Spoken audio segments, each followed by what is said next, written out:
쇼펜하우어의 인생 수업, 아르투어 쇼펜하우어 짐, 강형규 역금, 메이트북스 출판. 나이가 들수록 삶을 덜 의식적으로 살아간다.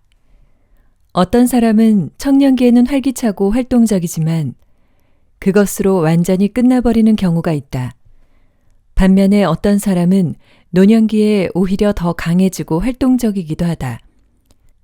또 어떤 사람들은 나이가 들면서 경험이 풍부해지고 여유가 생겨 더 온화한 모습을 보여 남들에게 자신을 근사하게 표현하기도 하는데 종종 프랑스인들의 경우가 그렇다. 이런 모습은 인간의 성격 자체에 젊은이의 모습과 장년기의 모습, 또 노인의 모습이 있어서 각 해당 나이가 되었을 때 이런 성격과 일치하거나 아니면 이런 성격과 맞지 않아 그것을 바꾸기 위해 반대의 행동으로 대응하기도 하기 때문이다.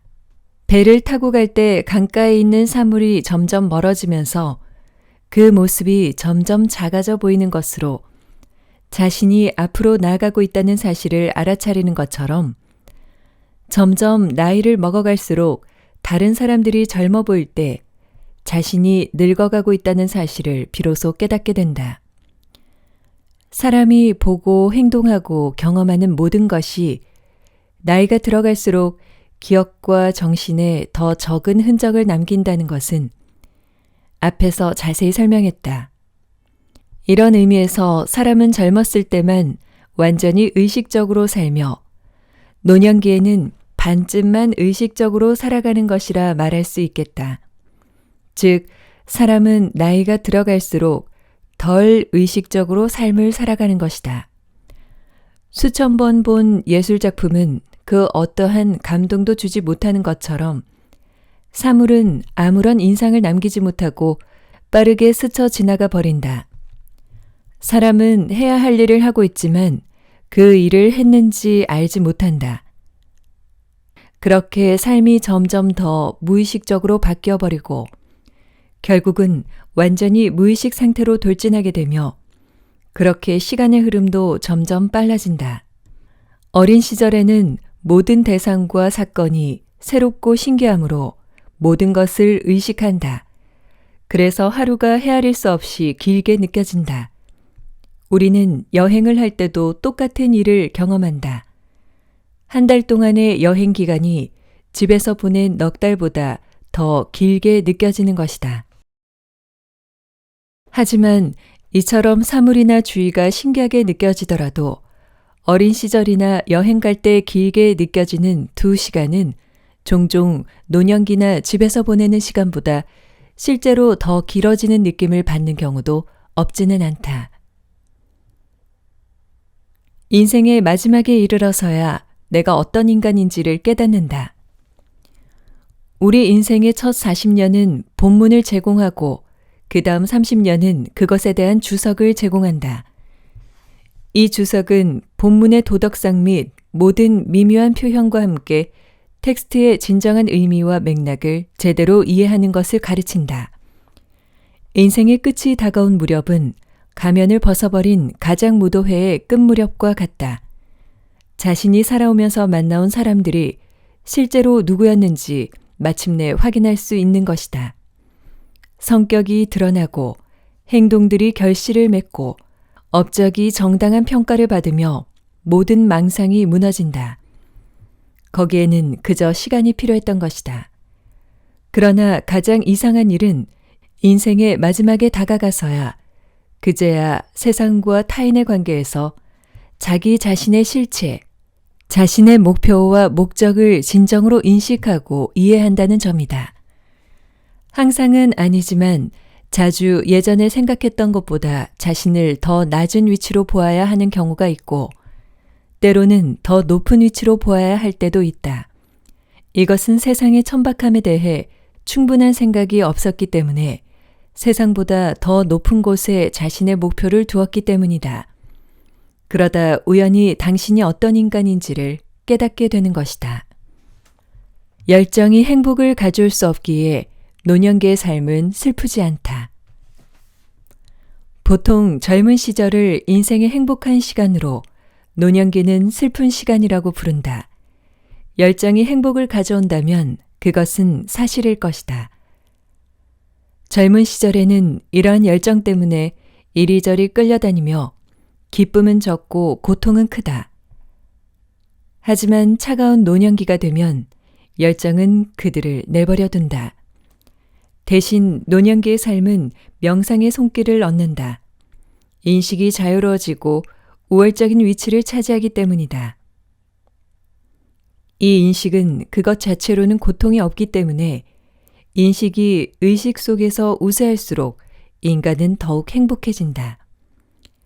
열정이 행복을 가져올 수 없고 어느 특정한 쾌락을 경험하지 못했다고 해서 노년을 한탄할 필요가 없다는 사실을 이해하기 위해서는 모든 쾌락은 부정적이고 고통은 긍정적이라는 사실을 염두에 두어야 한다. 모든 즐거움이란 어떤 욕구를 만족시키는 것일 뿐이기 때문이다. 욕구가 충족되면 더 이상 즐거움도 없어진다는 사실은 식사를 한 후에는 더 이상 먹을 수 없고 잠을 푹 자고 난 뒤에는 깨어 있어야 한다는 것처럼 그렇게 한탄할 만한 일은 아니다. 죽는다는 것은 모든 생명이 왔던 곳으로 가는 것이다. 이집트인이 저승의 신인 오르쿠스를 아멘테스라고 부르는 것도 이런 맥락에서다. 아멘테스는 플루타르코스에 따르면 빼앗는 자이자 주는 자라고 표현하는데 그것은 모든 것이 돌아가는 것과 모든 것이 나오는 것이 동일한 근원임을 표현하기 위한 것이다. 이러한 관점에서 보면 우리의 생명은 우리가 죽음으로부터 받은 대출로 여겨질 수 있을 것이다. 그렇다면 잠은 이 대출의 하루 이자가 될 것이다. 과거에 종족이 죽지 않았다면 내가 어떻게 존재할 수 있겠는가? 죽음은 어느 개체의 종말을 공개적으로 선언하는 것이지만 이 개인 안에는 새로운 존재의 싹이 들어있다. 그렇기 때문에 이제 죽는 모든 것 중에 영원히 죽는 것은 없는 것이다. 또한 태어나는 그 어떠한 것도 근본적으로 새로운 존재를 받아들이는 것은 아니다. 죽어가는 것은 사라지지만 거기에 하나의 싹이 남아있어 거기에서 새로운 존재가 생겨난다. 그 새로운 존재는 자신이 어디에서 왔는지, 왜 그렇게 되었는지 알지 못한 채 새로운 삶 속으로 나오게 된다. 바로 이것이 환생의 신비다. 그 이후에 현재 이 순간을 살고 있는 모든 존재는 미래에도 살게 될 모든 존재의 실질적인 핵심을 포함하는 것이자 그 미래의 존재가 어느 정도 지금 이미 존재하고 있다는 사실이 우리에게 분명해진다. 이와 마찬가지로 한창 전성기를 지나고 있는 모든 동물은 우리에게 이렇게 외치고 있는 것이나 마찬가지다. 너는 왜 살아있는 허무함에 대해 탄식하고 있는가? 내 이전에 존재했던 모든 종족이 죽지 않았다면 지금의 내가 어떻게 존재할 수 있겠는가? 그에 따라 세계라는 무대에서 작품과 가면이 아무리 바뀐다 해도 배우는 언제나 변함이 없다. 우리는 함께 앉아 이야기를 나누고 서로를 자극하고 눈이 빛나며 목소리는 더욱 크게 퍼져나간다. 1000년 전에도 이와 마찬가지로 다른 사람들이 앉아 있었다. 다시 말해 그것은 똑같은 상황이었고 똑같은 사람들이었으며 1000년 후에도 마찬가지일 것이다. 이때 우리가 인지하지 못하는 장치는 바로 시간이다. 노년기의 평정심이야말로 행복의 필수 조건이다. 청년기는 고난의 시기이고 노년기는 휴식의 시기이다. 이것만으로도 두 시기가 행복하게 생각하는 환경을 추측할 수 있을 것이다. 아직 어린아이는 눈앞에 보이는 형형색색의 온갖 물건을 가지고 싶은 욕심에 먼 곳으로 손을 뻗어 잡으려 한다. 아이의 감각기관이 아직 너무나 젊고 활기차고 어리기 때문에 이러한 사물의 자극을 받기 때문이다. 젊은 시절에는 이러한 현상이 좀 더 활발하게 나타난다. 그 역시 다채로운 세계와 다양한 형태의 큰 매력을 느낀다. 그의 상상력은 곧바로 세상이 줄 수 있는 것보다 더 많은 것을 만들어낸다. 그래서 청소년기에는 막연한 것에 대한 욕구와 갈망으로 가득 차 있다. 이러한 것들은 행복에 없어서는 안 되는 마음의 평온을 빼앗아가 버린다. 하지만 노년기에는 모든 것이 안정적이다.